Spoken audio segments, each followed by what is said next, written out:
আসসালামু আলাইকুম ওয়া রাহমাতুল্লাহি ওয়া বারাকাতুহু। মুসলমান কাকে বলে? এখানে আমি মুসলমানের জন্য প্রয়োজনীয় গুণসমূহ উল্লেখ করব। অর্থাৎ মুসলমান হওয়ার জন্য কমপক্ষে শর্ত কি, আর মানুষের মধ্যে কমপক্ষে কি কি গুণ বর্তমান থাকলে তাকে মুসলমান বলা যেতে পারে, এখানে আমি সে বিষয়ে বিশেষভাবে আলোচনা করব। এই কথাটি ভালো করে বোঝার জন্য সর্বপ্রথম আপনাকে কুফর ও ইসলাম সম্পর্কে সঠিক এবং সম্যক ধারণা অর্জন করতে হবে। এই সম্পর্কে মোটামুটি আপনারা জেনে রাখুন যে আল্লাহর হুকুম পালন করতে অস্বীকার করাকেই কুফর বা কাফিরি বলা হয়। আর কেবলমাত্র আল্লাহর হুকুম পালন করে চলা এবং আল্লাহর দেওয়া পবিত্র কোরআনের আইনের বিপরীত যে নিয়ম, যে আইন এবং যে আদেশই হোক না কেন তা অমান্য করাকেই বলা হয় ইসলাম। ইসলাম এবং কুফরের মধ্যে পার্থক্য কোরআন মাজিদের নিম্নলিখিত আয়াতে সুস্পষ্ট ভাষায় বলা হয়েছে। বিসমিল্লাহির রহমানির রহিম। ومن لم يحكم بما أنزل الله فأولئك هم الكافرون। আল্লাহর দেওয়া বিধান অনুসারে যারা ফয়সালা করে না তারাই কাফের। সূরা আল মাইদা ৪৪ নং আয়াত। আদালত ও ফৌজদারিতে যেসব মোকদ্দমা উপস্থিত হয় কেবল সেই সবের বিচার ফয়সালা কোরআন হাদিস অনুসারে করার কথা এখানে বলা হয়নি, বরং প্রত্যেকটি মানুষ তার জীবনের প্রত্যেকটি কাজের সময় যে ফয়সালা করে সেই ফয়সালার কথাই এখানে বলা হয়েছে। প্রত্যেকটি ব্যাপারেই আপনাদের সামনে প্রশ্ন উঠে যে এই কাজ করা কি উচিত না উচিত নয়, অমুক কাজ এই নিয়মে করব নাকি কোন নিয়মে করব। এই সময় আপনাদের কাছে সাধারণত দু প্রকারের নিয়ম এসে উপস্থিত হয়। এক প্রকারের নিয়ম আপনাদেরকে দেখায় আল্লাহর কোরআন এবং রসূলের হাদিস, আর এক প্রকারের নিয়ম উপস্থিত করে আপনাদের নফস, বাপ দাদা হতে চলে আসা নিয়ম প্রথা অথবা মানব রচিত আইন। এমন অবস্থায় যে ব্যক্তি আল্লাহর দেওয়া নিয়ম বাদ দিয়ে অন্যান্য পন্থা অবলম্বন করে কাজ করার সিদ্ধান্ত গ্রহণ করে, প্রকৃতপক্ষে সে কুফরির পথে অবলম্বন করে। যদি সে তার সমস্ত জীবন সম্বন্ধেই এই সিদ্ধান্ত করে নেয় এবং কোনো কাজে যদি আল্লাহর দেওয়া নিয়ম অনুসরণ না করে তবে সে পুরোপুরি কাফের। যদি সে কতক কাজে আল্লাহর দেওয়া বিধান মেনে চলে আর কতগুলো নিজের নফসের হুকুম মতো কিংবা বাপ দাদার প্রথা মতো অথবা মানুষের রচিত আইন অনুযায়ী করে, তবে যতখানি আল্লাহর আইনের বিরুদ্ধাচরণ করবে সে ততখানি কুফরের মধ্যে লিপ্ত হবে। এই হিসাবে কেউ অর্ধেক কাফের, কেউ 4/1 কাফের, কারো মধ্যে আছে 10/1 কাফের কুফরি, আবার কারো মধ্যে আছে 20/1 কুফরি। মোট কথা আল্লাহর আইনের যতখানি বিরোধিতা করা হবে ততখানি কুফরি করা হবে, তাতে সন্দেহ নেই। বস্তুত কেবলমাত্র আল্লাহ তাআলার বান্দা হয়ে থাকা এবং নফস, বাপদাদা, বংশ, গোত্র, মৌলভী সাহেব, পীর সাহেব, জমিদার, তহসিলদার, জজ, ম্যাজিস্ট্রেট প্রভৃতি কারো আনুগত্য না করার নামই হচ্ছে ইসলাম। আল্লাহ ছাড়া আর কারো দাস হবে না, আর কারো দাসত্ব কবুল করবে না, এটাই হচ্ছে মুসলিম ব্যক্তির কাজ। মহান আল্লাহ তাআলা পবিত্র কোরআনে ইরশাদ করেন, কুল ইয়া আহলাল কিতাবি তাআলাউ ইলা কালিমাতি সাওয়াআম বাইনানা ওয়া বাইনাকুম আল্লা না'বুদা ইল্লাল্লাহ ওয়া লা নুশরিকা বিহি শাইয়্যাও ওয়া লা ইয়াত্তাখিযা বা'দুনা বা'দিন আরবাবাম মিন দুনিল্লাহি ফাইন তাওয়াল্লাউ ফাকুলু ওয়াশহাদু বিআন্না মুসলিমিন। হে নবী, আহলে কিতাবদের বলো, আসো আমরা ও তোমরা এমন একটা কথায় একত্রিত হই যা তোমাদের ও আমাদের মধ্যে সমানভাবে গ্রহণযোগ্য। অর্থাৎ তোমাদের নবীরা যা বলেছে আমিও আল্লাহর নবী হওয়ার কারণে তাই বলছি। তাই যে এক, আল্লাহ ছাড়া আর কারো বান্দা হব না। দুই, আল্লাহর উলুহিয়াতের সাথে অন্য কাউকে শরীক করব না। তিন, আমাদের মধ্যে কেউ আল্লাহ ছাড়া অপর কাউকেও নিজের অভিভাবক ও মালিক বলে মনে করব না। এই তিনটি কথা যদি তারা স্বীকার না করে তবে তোমরা তাদেরকে পরিষ্কার বলে দাও, তোমরা সাক্ষী থাকো আমরা মুসলমান। অর্থাৎ আমরা এই তিনটি কথাই পুরোপুরি কবুল করে নিচ্ছি। সূরা আল ইমরান ৬৬। মহান আল্লাহ তাআলা অন্যত্র আরো বলেন, আফা গায়রা দীনিল্লাহি ইয়াবগুনা ওয়ালাহু আসলামা মান ফিস সামাওয়াতি ওয়াল আরদি তাওয়াআন ওয়া কুরহান ওয়া ইলাইহি ইয়ারজাউন। তোমরা কি আল্লাহর আনুগত্য ছাড়া অন্য কারো আনুগত্য করতে চাও? অথচ আকাশ ও পৃথিবীর প্রত্যেকটি জিনিসই ইচ্ছাই হোক আর অনিচ্ছাই হোক তারই আনুগত্য করে যাচ্ছে, আর সকলেই তার কাছে ফিরে যাবে। সূরা আল ইমরান ৪৭ নং আয়াত। এই দুটি আয়াতে এই কথাই বলা হয়েছে। তাই যে আসল দিন হচ্ছে আল্লাহর আনুগত্য করা, তার আদেশ পালন করা।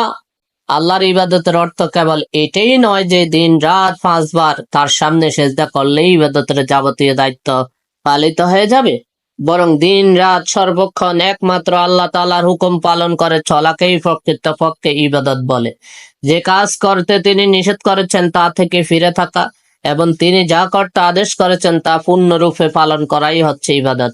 এজন্য প্রত্যেকটি কাজে এবং প্রত্যেকটি হুকুমের ব্যাপারেই কেবলমাত্র আল্লাহর খোঁজ নিতে হবে। নিজের মন ও বিবেকের বুদ্ধি কি বলে, বাপ দাদারা কি বলে বা করে গেছেন, পরিবার, বংশ ও আত্মীয়গণের মত কি, জনাব, মৌলভী সাহেব, পীর সাহেব, কেবলা কি বলেছে, অমুক সাহেব হুকুম কি, অমুক কিংবা অমুক সাহেবের মত কি, ফিরে কি, এসব মাত্রই দেখবে না এবং সেই দিকে মাত্রই ভূক্ষেপ করা যাবে না। আল্লাহর হুকুম ত্যাগ করে এদের কারো হুকুম পালন করলে আল্লাহর সাথে শিরক করা হবে এবং যার হুকুম মান্য করা হবে তাকে আল্লাহর মতো সম্মান দান করা হবে, কারণ হুকুম দেওয়ার ক্ষমতা তো একমাত্র আল্লাহ তাআলার। ইনিল হুকমু ইল্লা লিল্লাহি। আল্লাহর হুকুম ছাড়া মানুষ অন্য কারো হুকুম মানতে পারে না। মানুষের ইবাদত বন্দেগী তো কেবল তিনি পেতে পারেন যিনি তাকে সৃষ্টি করেছেন এবং যার অনুগ্রহে মানুষ বেঁচে আছে। আকাশ ও পৃথিবীর প্রত্যেকটি জিনিসই তার হুকুম পালন করে চলছে। একটি পাথর অন্য পাথরের হুকুম মতো কাজ করে না, একটি গাছ আরেকটি গাছের আনুগত্য করে না, কোন পশু অন্য পশুর হুকুম দাঁড়ি করে চলে না। কিন্তু মানুষ কি পশু, গাছ ও পাথর অপেক্ষা নিকৃষ্ট হয়ে গেছে যে তারা শুধু আল্লাহর আনুগত্য করবে, আর মানুষ আল্লাহকে ছেড়ে অন্য মানুষের নির্দেশ মতো চলতে শুরু করবে। এই কথাই কোরআনে উল্লেখিত ৩টি আয়াতে পরিষ্কার করে বলা হয়েছে। এ কুফর ও গোমরাহি কোথা হতে আসে এবং মানুষের মধ্যে এটা কিরূপে প্রবেশ করে, অতঃপর এই সম্পর্কে আলোচনা করব।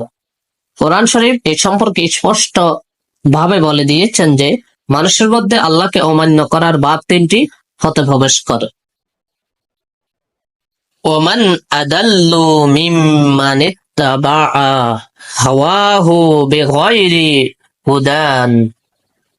বিগয়রি হুদাম মিনাল্লাহি ইন্নাল্লাহা লা ইয়াহদিল কওমাজ জালিমিন।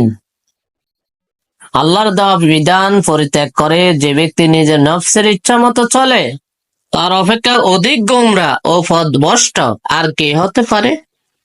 এই ধরনের জালেম লোকদেরকে আল্লাহ কখনোই সৎ পথের সন্ধান দেন না। সূরা কাসাস 50 নং আয়াত। এর অর্থ এই যে মানুষকে গোমরা করার মতো যত জিনিস আছে তার মধ্যে মানুষের নফসে হচ্ছে তার সর্বপ্রধান পথভ্রষ্টকারী শক্তি। যে ব্যক্তি নিজের নফসের খায়েশাতের দাসত্ব করবে, আল্লাহর বান্দা হওয়া তার পক্ষে একেবারেই অসম্ভব। কারণ যে কাজে টাকা পয়সা পাওয়া যাবে, যে কাজ করলে সুনাম ও সম্মান হবে, যে জিনিসে অধিক স্বাদ ও আনন্দ লাভ করা যাবে, আরাম ও সুখ যে কাজে অধিক মিলবে, সে কেবল সেই সব কাজেরই সন্ধান করবে এবং যে সব কাজে তা দেখতে পাবে কেবল সেই কাজই করতে সে প্রাণ চেষ্টা করবে। সেসব কাজ করতে যদি আল্লাহ নিষেধ করে থাকেন তবুও সে সেই দিকে ভক্ষেপ করবে না। আর এইসব জিনিস যেসব কাজে পাওয়া যাবে না সেসব কাজ করতে সে কখনো প্রস্তুত হবে না। আল্লাহ তাআলা যদি সেই কাজের নির্দেশ দিয়ে থাকেন তবুও সে তার কিছুমাত্র পরোয়া করবে না। এমন অবস্থায় এই কথা পরিষ্কার করে বলা যেতে পারে, সে আল্লাহ তাআলাকে তার খোদা রূপে স্বীকার করেনি, বরং তার নফসকেই সে তার একমাত্র খোদার মর্যাদা অধিষ্ঠিত করেছে। কাজেই এমন ব্যক্তি কোনো প্রকারে আল্লাহর হেদায়েত লাভ করতে পারে না। কোরআন শরীফে এই কথা অন্যথা এভাবে বলা হয়েছে, আরাইতা মান ইত্তাখাযা আলিহা হাওয়াহু আফা আনতা তাকুনু আলাইহি ওয়াকিলা আম তাহসাবু আন্না আকসারাহুম ইয়াসমাউনা আও ইয়াকিলুন ইনহুম ইল্লা কাল আনআমি বাল হুম আদাল্লু সাবিলা। হে নবী, যে ব্যক্তি নিজের নফসের খায়েশাতকে নিজের খোদা বানিয়ে নিয়েছে, তুমি কি তার সম্পর্কে ভেবে দেখেছ? তুমি কি এই ধরনের মানুষের পাহারাদারি করতে পারো? তুমি কি মনে করো যে এদের মধ্যে অনেক লোকই তোমার দাওয়াত শুনে ও বুঝে? কখনো নয়। এরা তো একেবারেই জন্তু জানোয়ারের মতো, বরং তা অপেক্ষাও এরা নিকৃষ্ট।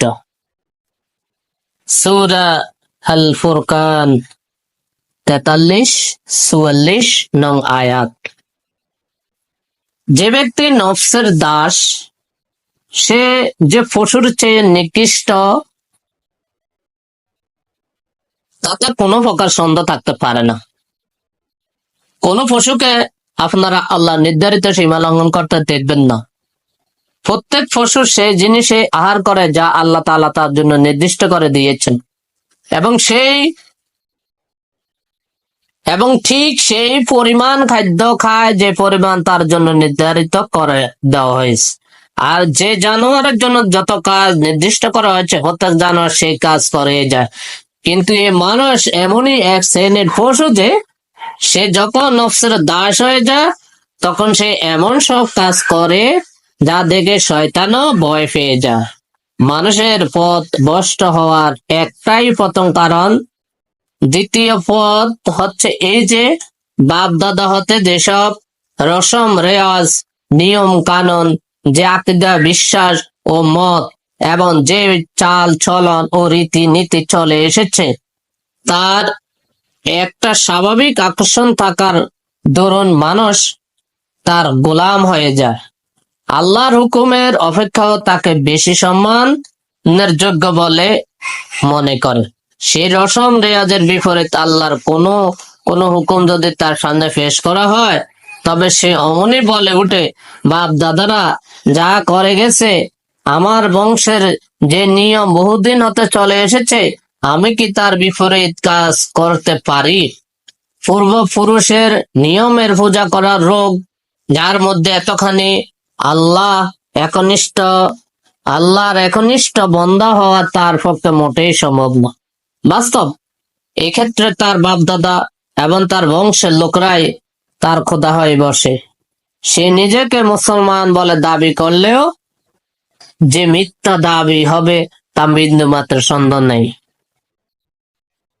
কোরআন মাজিদে এই সম্পর্কে বড় কড়াকড়ি ভাবে সাবধান করে দেওয়া হয়েছে এবং বলা হয়েছে, ওয়াইজা কিলা লাহুমুত্তাবিউ মা আনজালাল্লাহু ক্বালু বাল নাত্তাবিউ মা আলফাইনা আলাইহি আবাআনা আওয়ালাউ কানা আবাউহুম লা ইয়াকিলুনা শাইআন ওয়া লা ইয়াহতাদুন। যখনই তাদেরকে বলা হয়েছে যে তোমরা আল্লাহ তাআলার হুকুম পালন করে চলো, তখন তারা শুধু এই কথাই বলে উঠেছে যে আমাদের বাপ দাদারা যে পথে চলেছে আমরা কেবল সেই পথেই চলব। কিন্তু তাদের বাপ দাদারা যদি কোনো কথা বুঝতে না পেরে থাকে এবং তারা যদি সৎ পথে না চলে থাকে, তবুও কি তারা তাদের অনুসরণ করবে? সূরা বাকারা 18 নং আয়াত। অন্যথা বলা হয়েছে, وَإِذَا قِيلَ لَهُمْ تَعَالَوْا إِلَى مَا أَنزَلَ اللَّهُ وَإِلَى الرَّسُولِ قَالُوا حَسْبُنَا مَا وَجَدْنَا عَلَيْهِ آبَاءَنَا أَوَلَوْ كَانَ آبَاؤُهُمْ لَا يَعْلَمُونَ شَيْئًا وَلَا يَهْتَدُونَ يَا أَيُّهَا الَّذِينَ آمَنُوا عَلَيْكُمْ أَنفُسَكُمْ وَإِذَا قِيلَ لَهُمْ تَعَالَوْا إِلَى مَا أَنزَلَ اللَّهُ وَإِلَى الرَّسُولِ قَالُوا حَسْبُنَا مَا وَجَدْنَا عَلَيْهِ آبَاءَنَا أَوَلَوْ كَانَ آبَاؤُهُمْ لَا يَعْلَمُونَ شَيْئًا وَلَا يَهْتَدُونَ يَا أَيُّهَا الَّذِينَ آمَنُوا عَلَيْكُمْ أَنفُسَكُمْ لَا يَضُرُّكُمْ مَنْ ضَلَّ إِذَا اهْتَدَيْتُمْ إِلَى اللَّهِ مَرْجِعُكُمْ جَمِيعًا فَيُنَبِّئُكُم بِمَا كُنتُمْ تَعْمَلُونَ।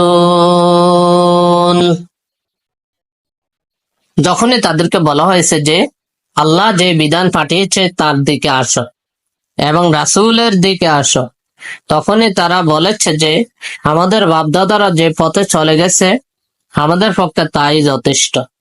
কিন্তু তাদের বাপদাদারা যদি আসল কথা জানতে না পেরে থাকে এবং তারা যদি সৎ পথে না চলে থাকে, তবুও কি তারা অন্ধভাবে তাদেরই অনুসরণ করে চলবে? হে ঈমানদারগণ, তোমাদের চিন্তা করা উচিত। তোমরা যদি সৎ পথে চলতে পারো, অন্য লোকের গোমরাহিতে তোমাদের কোনো ক্ষতি হবে না।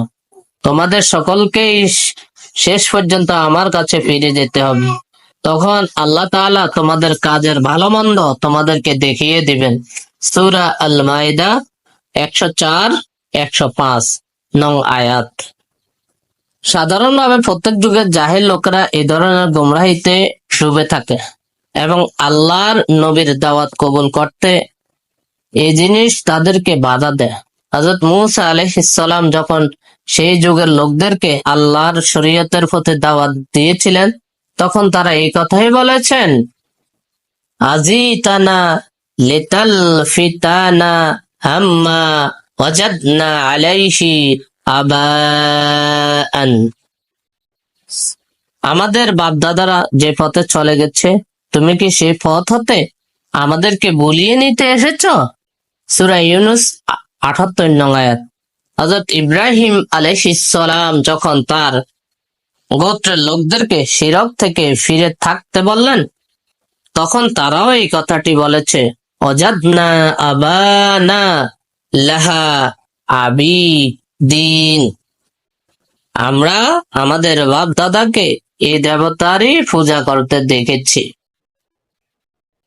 মোট কথা, প্রত্যেক নবীরই দাওয়াত শুনে সেই যুগের লোকেরা শুধু এই কথাই বলেছে, তোমরা যা বলছো তা আমাদের বাপ দাদার নিয়মের বিপরীত, কাজেই তা আমরা মানতে পারি না।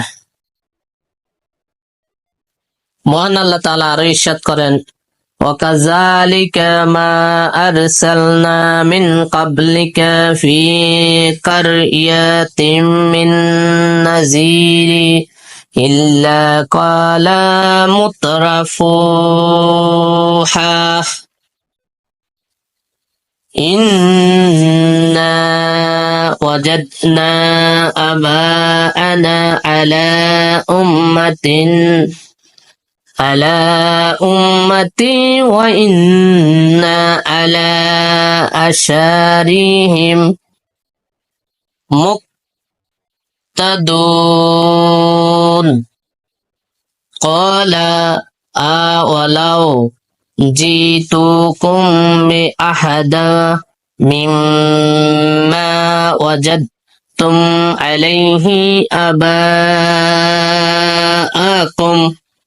قالوا إنا بما أرسلتم به كافرون فانتقمنا منهم فانظر كيف كان عاقبة المكذبين। এরকম ঘটনা সবসময় ঘটে থাকে যে যখনই কোনো দেশে আমি নবী পাঠিয়েছি, সেই দেশের অর্থশালী ও সচ্ছল অবস্থার লোকেরা তখন এই কথা বলেছে যে আমরা আমাদের বাপ দাদাকে এক নিয়মে চলতে দেখেছি এবং আমরা ঠিক সেই নিয়মে চলছি। নবী তাদেরকে বললেন, তোমাদের বাপ দাদার নিয়ম প্রথা অপেক্ষা অধিক ভালো কথা যদি আমি তোমাদেরকে বলি, তবুও কি তোমরা তাদের নিয়ম অনুসারে চলতে থাকবে? তারা উত্তরে বলল, আমরা তোমার কথা একেবারেই মানি না। তারা যখন এই জবাব দিল, তখন আমিও তাদেরকে কঠিন শাস্তি প্রদান করলাম। আর তখন তোমরা দেখে নাও যে আমার বিধান অমান্যকারীদের পরিণাম কতখানি মারাত্মক হয়েছে। সূরা যুখরুফ 23-25 নং আয়াত। এসব কথা প্রকাশ করার পর আল্লাহ তাআলা বলেন, তোমরা হয় বাপ দাদারই নিয়ম প্রথার অনুসরণ করো, না হয় খাঁটিভাবে কেবল আমারই হুকুম মেনে চলো। কিন্তু এই দুটি জিনিস একত্রে ও একসাথে কখনো পালন করতে পারবে না। দুটি পথের মধ্যে মাত্র একটি পথ ধরতে পারবে। মুসলমান হতে চাইলে সবকিছু পরিত্যাগ করে কেবল আমার হুকুমই পালন করে চলতে হবে। চলতে থাকো। وَإِذَا قِيلَ لَهُمُ اتَّبِعُوا مَا أَنزَلَ اللَّهُ قَالُوا بَلْ نَتَّبِعُ مَا وَجَدْنَا عَلَيْهِ آبَاءَنَا وَأَوَلَوْ كَانَ الشَّيْطَانُ يَدْعُوهُمْ إِلَى عَذَابِ السَّعِيرِ ومن يسلم وجهه إلى الله وهو محسن فقد استمسك بالعروة الوثقى وإلى الله عاقبة الأمر ومن كفر فلا يحزنك كفره إلينا مرجعهم فننبئهم بما عملوا। তাদেরকে যখন বলা হলো যে তোমরা আল্লাহর দেওয়া বিধান অনুসরণ করো, তখন তারা বলল যে আমরা তো শুধু সেই পথই অনুসরণ করে চলবো যে পথে আমাদের বাপ দাদাকে চলতে দেখেছি। কিন্তু শয়তান যদি তাদেরকে জাহান্নামের দিকে ডাকে, তবুও কি? যে ব্যক্তি নিজেকে পরিপূর্ণরূপে আল্লাহর কাছে সুপুর্দ করে দিয়েছে এবং নেককার হয়েছে, সে তো মজবুত রশি ধারণ করেছে, কারণ সকল কাজের শেষ আল্লাহর হাতেই নিবদ্ধ। আর যে ব্যক্তি আল্লাহকে অস্বীকার করবে, হে নবী, তার অস্বীকারের জন্য তোমার দুঃখিত হবার কোনো কারণ নেই। তারা সকলেই আমার কাছে ফিরে আসবে, তখন আমি তাদেরকে সকল কাজের পরিণাম ফল দেখিয়ে দিব। সূরা লোকমান 21 থেকে 23 নং আয়াত পর্যন্ত। মানুষকে গুমরাহ করার এটা হচ্ছে দ্বিতীয় কারণ। এরপর তৃতীয় পথ সম্পর্কে কোরআন শরীফে বলা হয়েছে যে মানুষ যখন আল্লাহর হুকুম ছেড়ে দিয়ে মানুষের হুকুম পালন করতে শুরু করে এবং ধারণা করে যে অমুক ব্যক্তি খুব বড় লোক, তার কথা নিশ্চয় সত্য হবে, কিংবা অমুক ব্যক্তির হাতে আমার রিজিক, কাজে তার হুকুম অবশ্যই পালন করা উচিত, অথবা অমুক ব্যক্তির শক্তি ও ক্ষমতা অনেক বেশি, এই জন্য তার কথা অনুসরণ করা আবশ্যক, কিংবা অমুক ব্যক্তি বদদোয়া করে আমাকে ধ্বংস করে দিবে, অথবা অমুক ব্যক্তি আমাকে সাথে নিয়ে বেহেশতে যাবে, কাজে সে যা বলে তা নির্ভুল মনে করা কর্তব্য। অথবা অমুক জাতি আজকাল খুব উন্নতি করছে, কাজে তাদের নিয়ম অনুসরণ করা উচিত, তখন সে কিছুতেই আল্লাহর হেদায়েত অনুযায়ী কাজ করতে পারে না। وَإِن تُطِيعْ أَكْثَرَ مَنْ فِي الْأَرْضِ يُضِلُّوكَ عَنْ سَبِيلِ اللَّهِ, তুমি যদি পৃথিবীর অধিকাংশ লোকের অনুসরণ করে চলো, তাহলে তারা তোমাকে আল্লাহর পথ হতে ভুলিয়ে ভ্রান্ত পথে নিয়ে যাবে। সূরা আল আনআম 116 নং আয়াত। অর্থাৎ মানুষ সোজা পথে ঠিক তখনই থাকতে পারে যখন তার আল্লাহ কেবলমাত্র একজনই হবে। যে ব্যক্তি শত শত এবং হাজার হাজার লোককে খোদা বলে স্বীকার করবে, এবং যে ব্যক্তি কখনো এক খোদার কথা মতো আবার কখনো অন্য আর এক খোদার কথা মতো চলবে, সে সোজা পথ কখনোই পেতে পারে না। উপরের আলোচনা এই কথা আপনারা ভালো করে জানতে পেরেছেন যে মানুষের গুমরাহ হবার তিনটি বড় বড় কারণ বর্তমান। প্রথম, নফসের দাসত্ব; দ্বিতীয়, বাপ দাদা, পরিবার ও বংশের রসম রেয়াজের দাসত্ব; তৃতীয়, সাধারণভাবে দুনিয়ার মানুষের দাসত্ব, ধনী, রাজা, শাসনকর্তা, ভণ্ড নেতা, পীর এবং দুনিয়ার পথভ্রষ্ট জাতিগুলোর দাসত্ব এর মধ্যে গণ্য। এই তিনটি বড় বড় দেবতা মানুষের খোদা হবার দাবি করে বসে আছে। যে ব্যক্তি মুসলমান হতে চায় তাকে সর্বপ্রথমে তিনটি দেবতাকেই অস্বীকার করতে হবে, এবং যখনই সে তা করবে তখনই সে প্রকৃত মুসলমান হতে পারবে। কিন্তু যে ব্যক্তি এই তিন প্রকারের দেবতাকে নিজের মনের মধ্যে বসিয়ে রাখবে এবং নিজের হুকুম মতো কাজ করবে, আল্লাহর প্রকৃত বান্দা হওয়া তার পক্ষে বড়ই কঠিন। সে দিনের মধ্যে 50 ওয়াক্ত নামাজ পড়ে, সারাদিন লোক দেখানো রোজা রেখে এবং মুসলমানদের মতো বেশ ধারণ করে লোককে শুধু ধোঁকাই দিতে পারবে, সে নিজেকেও ধোঁকা দিতে পারবে যে সে খাঁটি মুসলমান হয়েছে, কিন্তু এতে কোনোই সন্দেহ নেই যে এরূপ কৌশল করে আল্লাহকে কখনো ধোঁকা দিতে পারবে না। উপরে আমি যে তিনটি দেবতার উল্লেখ করেছি, এদের দাসত্ব করাই হচ্ছে আসল শিরক। আপনারা পাথরের দেবতা বাঙ্গিয়েছেন, ইট ও চুনের সমন্বয়ে গড়া মূর্তি ও মূর্তিঘর আপনারা ধ্বংস করেছেন, কিন্তু আপনাদের বুকের মধ্যে যে মূর্তিঘর বর্তমান রয়েছে সেই দিকে আপনারা মোটেই খেয়াল করেননি, অথচ মুসলমান হওয়ার জন্য এই মূর্তিগুলোকে একেবারে চূর্ণ করে দেওয়াই হচ্ছে সর্বাপেক্ষা দরকারি কাজ এবং সর্বপ্রথম শর্ত। যদি যদিও আমি দুনিয়ার সমস্ত মুসলমানকে লক্ষ্য করে এই কথা বলছি, এবং আমি জানি যে দুনিয়ার মুসলমান যে পরিমাণ ক্ষতিগ্রস্ত হচ্ছে এবং ভবিষ্যতে হবে, এই তিন প্রকারের দেবতার পূজা করাই হচ্ছে তার একমাত্র কারণ।